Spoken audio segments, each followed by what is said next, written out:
Oh man, first 16 pages already. Sucker punch. Oh, my heart. Hey friends, welcome back to my channel. Today I am so excited because it is Atmosphere release day. Yee! So today, Atmosphere by Jenkins Reid released. She's one of my auto-buy authors. I love everything she's written, and she has a new book that's coming out today. So it's here. It's here. Yee! All right. So a little bit of backstory on this. So I pre-ordered a signed copy from Barnes & Noble, and yeah, it said it's not going to get here till Friday, which is crazy. Hopefully it comes sooner. But the thing was, we are also going on a trip this Thursday for my husband's birthday, like a long weekend in Seattle, and we did not want to take the signed copy with us and kind of read it on the go and everything because we didn't want it to damage. So we ordered a second copy that it actually got here on time and first. Yeah, it's 11 o'clock on release day, June 3rd. So it has arrived. It's already here. So this will be our kind of our read, and we don't have to be precious with a copy. So let's open it. All right. So this book is I actually don't even remember. I've read the synopsis, like when it was announced and everything, but it's set in the 80s in the space program, which is a special interest of mine. So I'm very excited to read kind of Taylor Jenkins Reid, like her world in that kind of atmosphere. Oh, atmosphere. Oh, I did notice there's a hole in the box, so it better not be messed up. I will be mad. Oh my gosh. Okay, here we are. It's here. It's live. It looks fine. Okay, good. It looks fine. There it is. She's beautiful.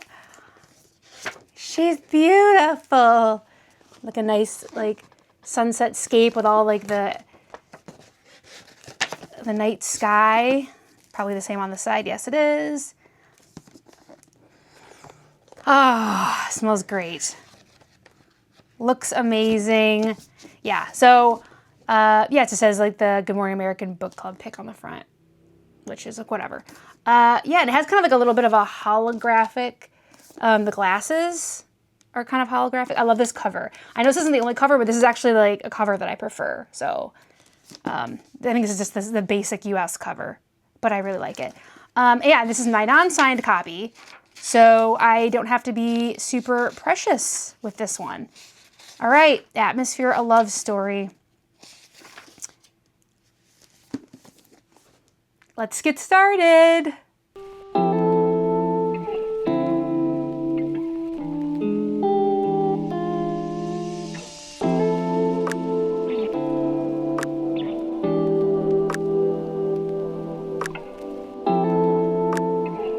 Oh man. Page 11. All right, wow. Okay.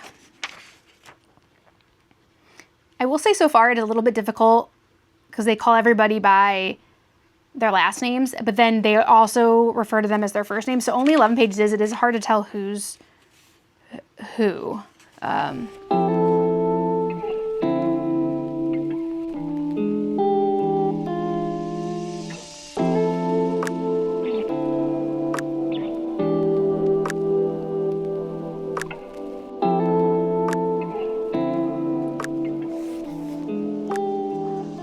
Oh man, first 16 pages already. Sucker punch.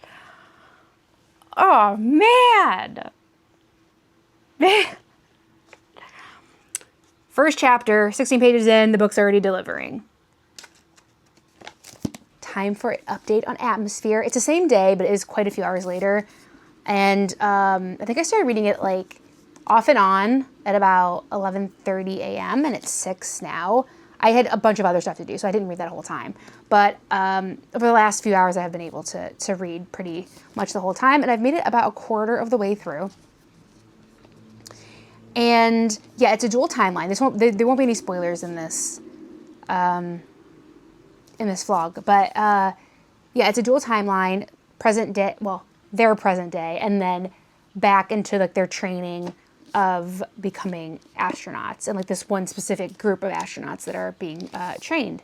So it's, yeah, really good. I just keep really getting immersed in it. I love like the space program and I love Taylor Jenkins Reid. So this is like a match made in heaven for me. One thing that I have really related to in this book is that our main character, Joan, is childless, but she has a very special and close relationship with her niece. So there's a very special like aunt and niece relationship in this book, which I find like really heartwarming because my niece and my nephew are like two of the loves of my life, and I can really relate to Joan on that she cares so much about her niece and setting a good example for her and showing her that she can really do anything, because this is set in the 80s. So you know, even now the space program is like very much male dominated, but especially then. So I love that she really wants to make her niece proud and show her niece that she can do anything if she wants to do it. So that was like really heartwarming to me. I really loved that. I really loved that part of the books that we've seen so far. Kind of the pacing is kind of nice because when you get their present day in like 84, it's a pretty high stakes, tense situation. And then you get like all of the back story. And that's a little bit more laid back. So you get like a break from like the high intensity current issue. And so I think I like that. I like how it's been going back and forth a bit like that. I mentioned before that it was a little bit hard to figure out who was who because they go by their first names and their last names at different points. And I think I've figured out who everybody is. Good cast of characters, the other astronauts that are training with her. Yeah, obviously it's still a bit early, but it's very clear that there are people, you know, falling into certain relationships and some not. You know, there's people that are more friendly, people that are not more friendly. Some of the guys are more accepting and welcoming to the women. Some are not. So yeah, I've really enjoying the dynamics between all the different astronauts that are training. I did realize that I didn't even tell you what this book was about. I always assume that everybody knows what the book is about. So yeah, I got it on launch day, but I will read you the kind of synopsis inside. An epic new novel set against the backdrop of the 1980s space shuttle program about the extraordinary lengths we go to live and love beyond our limits. Joan Goodwin has been obsessed with the stars as long as she can remember. She is content with her life as a professor of physics and astronomy and as an aunt to her precious niece, Frances, until she comes across an advertisement seeking the first women scientist to join NASA's space shuttle program. Suddenly, Joan burns to be one of the few people to go to space. Selected from a pool of thousands of applicants in the summer of 1980, Joan begins training at Houston's Johnson Space Center, along with an exceptional group of fellow candidates: Top Gun pilot Hank Redmond, scientist John Griffin, easygoing even when the stakes are high, mission specialist Lydia Danes, who has worked too hard to play nice, warm-hearted Donna Fitzgerald, navigating her own secrets, and Vanessa Ford, the magnetic and mysterious aeronautical engineer who can fix any engine and fly any plane. As they become unlikely friends and prepare for their first flights, Joan finds a love she never imagined. In this new light, Joan begins to question everything she thinks she knows about her place and in the observable universe. Then, in December 1984, on mission TST LR9, it all changes in an instant. Fast-paced, thrilling, and emotional atmosphere is Taylor Jenkins Reid at her best, telling a passionate, soaring love story about the transformative power of love, this time among the stars. I think that is good.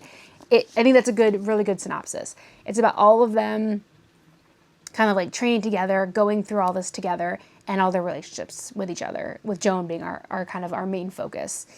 And I think it is Taylor Jenkins Reid at her best. Like, she is still very much in her heyday, I think, so far with this book. I think she's still like on top of her game. So let's read some more. I'm about almost halfway. Oh, my heart. Okay, so I am almost halfway through. Just had a sad moment near the middle. Okay, really liking it, loving the science stuff. I love Andy Weir, who did a blurb in the back. And yeah, this is like giving me Andy Weir vibes. Not quite as hard science as Andy Weir, but still, like, love it. Very much love it. Love all the characters. I didn't think I would really get to know or care about the other astronauts other than Joan in the story.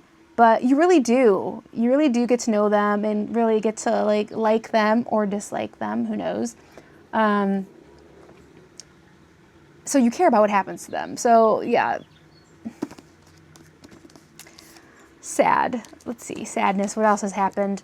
No spoilers though. Since I finished talking to you. Yeah, still kind of going through their training in like the past timeline, grappling with misogyny and sexism, the women, because they are like one of the first, they're only the second group of women ever to be chosen to train as astronauts. So they're kind of dealing with some misogyny and sexism and how to deal with that. Do you become one of the guys, one of the boys, or do you not? And some of the women have different approaches to that and different thoughts on how that should be handled, so they can keep progressing for each other and for women in the future and all that. So it's a very interesting conversation around that.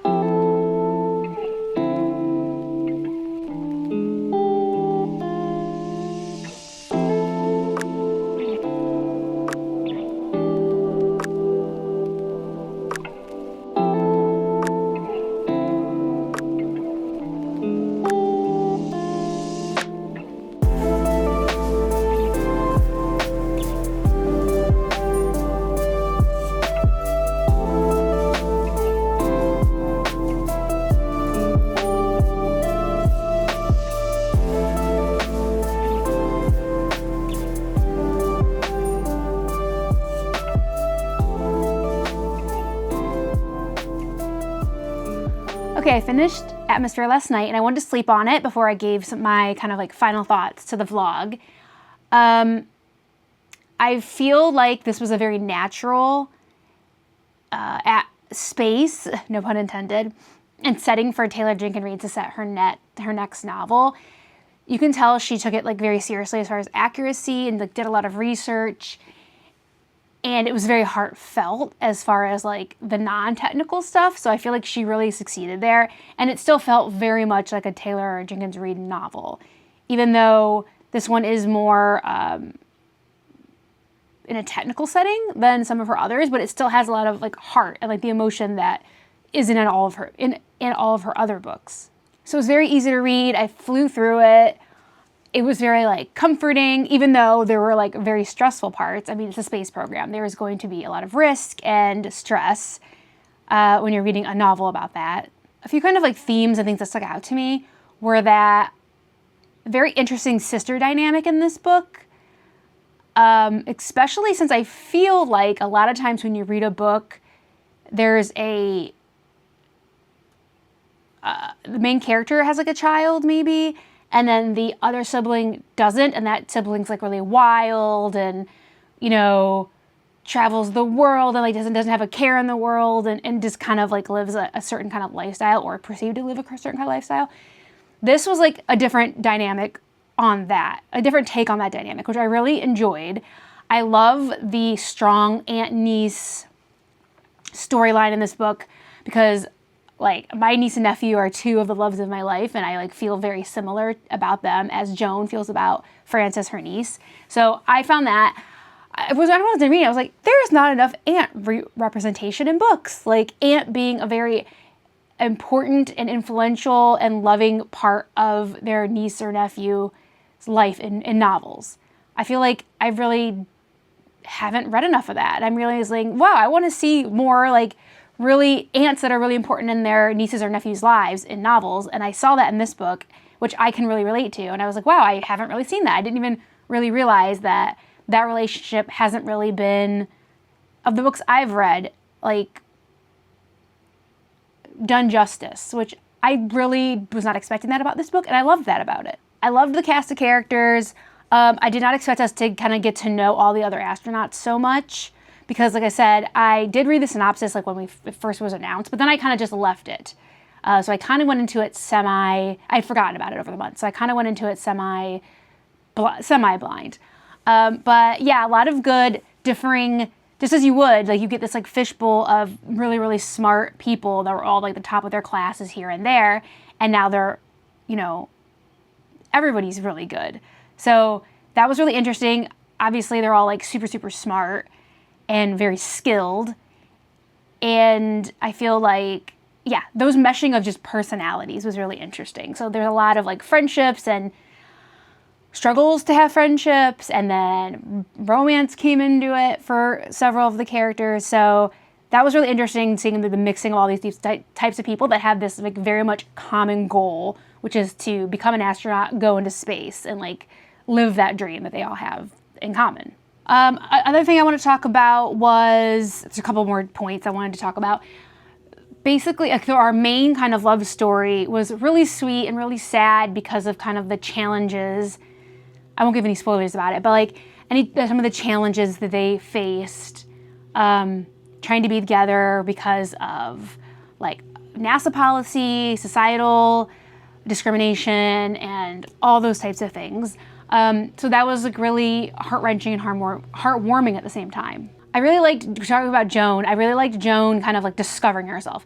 She really did discover herself in this book. This is kind of like I don't know if coming to age is the right term, but she was coming to herself. She was coming into herself very much during the years she was training as an astronaut and like the span of this book. Like she really, joining the astronaut training program was like a journey of self-discovery, and even more outside of like just doing the training for astronauts. So I think that was really cool. She's a completely more developed person at the end of this book than she was in the beginning. I mentioned this a little bit before, but I feel like, yeah, kind of like the group of women, how they kind of band together and all have differing opinions and strategies on how to progress in NASA. Some of them think they should just be like one of the boys and laugh at their inappropriate sexist jokes. Others think they should put a stop to it. Others feel like they don't know. There isn't really a solution, but they know that they all fail or succeed together, even though sometimes it doesn't seem like they see it that way, but truly they do see it that way. But sometimes their own like selfish motivations do stray them from that like common goal. This book is set in the 80s, so there was a lot that still applies today, of course, but specifically for this time period in NASA, which is a highly male-dominated field, like just space exploration.